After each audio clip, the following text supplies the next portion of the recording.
안녕하세요. 김동섭입니다. 11월 22일 아침 시황하도록 하겠습니다.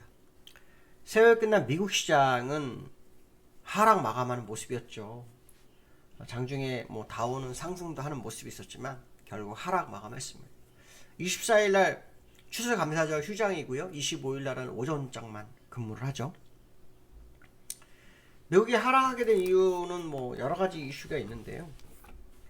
일단 중국의 코로나 확진자 증가세, 이게 홍콩, 중국, 그렇죠? 상해, 우리나라, 미국에 다 영향을 미치는 상황이 됐습니다. 코로나 확진자 수가 증가하고 있다고 하죠. 나흘 연속 2만 명 정도가 되고 있는데요. 올 봄에 코로나 확산 때 기록했던 역대 최고 수준까지 근접하고 있다고 합니다. 중국에서 도심 6개 구에 대해서 사실상 봉쇄 조치를 취했다고 하죠. 그거로 인해서 또 유가도 이제 소비가 줄어들 거다 해가지고 유가도 80% 밑으로 떨어지는 그런 경향이 있었는데요. 어쨌든 중국이 다시 제 코로나 확산세로 문제가 좀 되고 있는 그런 과정이다. 이런 생각을 해보시면 될 것 같고요. 두 번째, 연준 당국자 발언이 있었어요. 요즘 연준 의원들 발언이 상당히 많이 나오고 있는데요. 공통점은 금리 인상을 속도를 조절하되 금리 인상을 멈추지는 않을 거다라는 게 거의 기본적인 생각인데요. 지난번에 주가가 바닥을 치고 올라올 때 여는 총재 중에서 중요한 발언을 한 사람 한 명 있었어요. 그게 샌프란시스코의 메리데일입니다. 메리데일. 이 사람이 12월 달에 금리 속도 조절에 논의를 할 수 있다.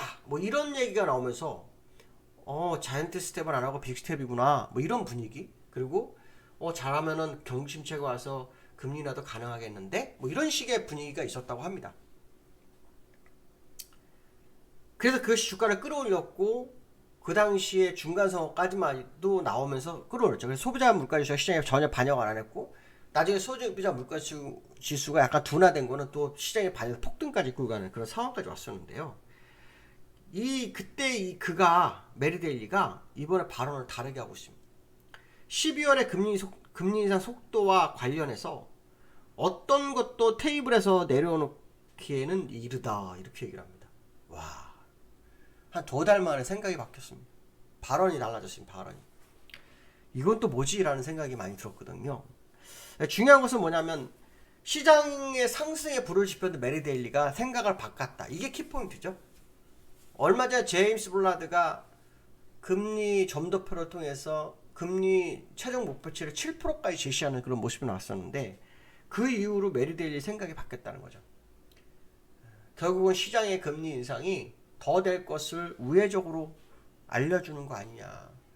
물론 12월 달에 자이언트 스텝 확률보다는 빅 스텝 확률이 더 높죠. 자이언트 스텝 확률은 24%, 빅 스텝을 할 확률은 75% 이렇게 되거든요. 그래서 어떻게 될지는 봐야 되겠죠. 12월 상황을 봐야 되겠지만 인플레이션이 둔화되고 있어도 여전히 7.9라는 높은 위치에 있다는 것만큼은 연준도 인정하고 있는 거 아니냐, 이런 해석이 될 수 있을 것 같습니다. 그래서 의외의 변수가 시장에 나올 수도 있지 않을까라는 생각 한번 해봅니다. 메리데일리가처럼 금리 속도에 대해서 논의를 언급해서 시장을 훈풍을 불어넣었던 사람이 테이블에서 내려놓기에는 이르다란 표현으로 바꾼다는 것은 상당한 의미를 부여하는 거 아니냐. 자이언트 스텝 가능성이 조금 더 커지고 있는 과정이 아닐까. 그런 생각 한번 해보셔야 될 것 같고요. 세 번째로는 골드만삭스의 오펜하이머, 그러니까 수석 글로벌 투자 전략가죠. 그가 이런 말을 하네요. 최근 랠리는 일시적이었고 바닥은 내년이나 올 것이다. 이렇게 얘기를 합니다. 그러면서 2023년도 어느 시점에 다음 강세장의 희망 단계로 전환될 거다. 이렇게 얘기를 합니다. 그것도 낮은 단계에서 시작이 될 거다. 그런 얘기를 하네요. 지금 분위기가 갑자기 싹 바뀌었습니다. 시장이. 중간선거에 대한 기대감이 공화당 압승으로 해서 주가에 대한 긍정적 부분이 있을 거라 했다. 그것도 사라졌죠. 금리 속도 조절도 이제 금리가 말 그대로 상승의 속도 조절이 금리 인하하고 전혀 상관없다는 것을 알려주고 있죠. 거기에 시장을 이끌었던 메리데일이라든가 골드만삭스에서 시장의 방향성에 대해서 약간 부정적 의견이 나오기 시작했다는 것은 미국의 장이 그렇게 과히 좋은 상황만은 아닐 거라는 것을 한번 생각해 봐야 되지 않을까, 뭐 그런 얘기를 좀 해드릴 수 있을 것 같습니다. 미국 시장을 차트를 좀 보시면 다우는 0.13% 하락, 나스닥은 1% 하락이네요. 차트를 좀 보시면 다우는 횡보를 했습니다. 그렇죠? 일단 이 추세 연장선에서 꼭지점이 나오고 있는 과정이라고 보는데요. 오늘 어떻게 될지 제가 볼 때는 이제 오늘 밤부터 좀 뭔가 좀 문제가 생기지 않을까 생각 한번 해보는 그런 상황이 연출되지 않을까, 이런 생각을 해봐야 될 것 같고요. 그 다음에 근데 이제 보시면은 장중에는요 0.35% 플러스, 마이너스 0.55% 마이너스, 이렇게 두 번 왔다 갔다 하는 모습이었고요. 종가는 마이너스 0.13% 하락, 이렇게 끝났네요. 나스닥은 어땠을까요? 나스닥은 현재 보시면 오늘 마이너스 1.3%까지 하락을 했었다가요, 마이너스 0.16%까지도 올라왔었고요. 그래도 마지막에는 0.1% 정도 하락을 했는데요. 제가 보는 관점으로는 이제 추가적 하락 가능성이 좀 있어 보이는 미국 시장의 모습이다라고 보시면 되지 않을까 싶어요.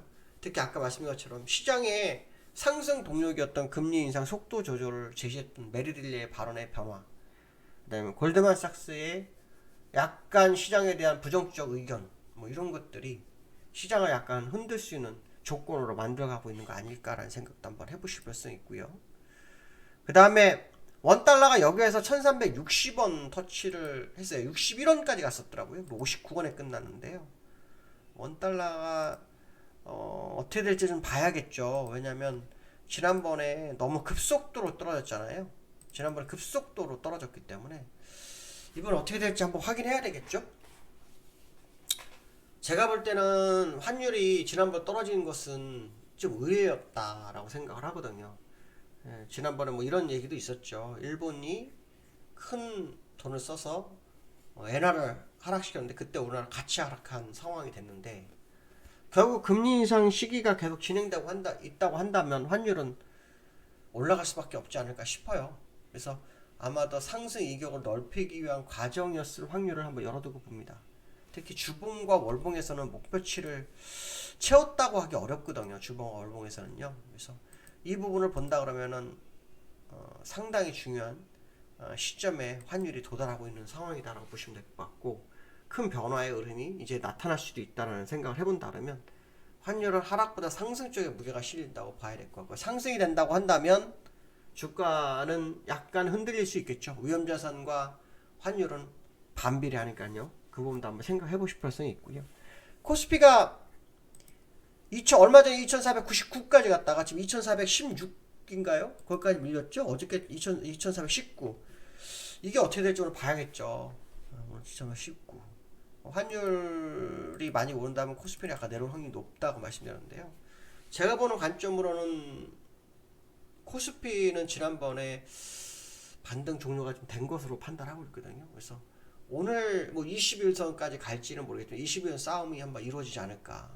그렇다면 2400을 지킬 거에 대해서는 생각을 안 하는 게 좋지 않을까 싶기도 합니다. 2400 쉽지가 않다.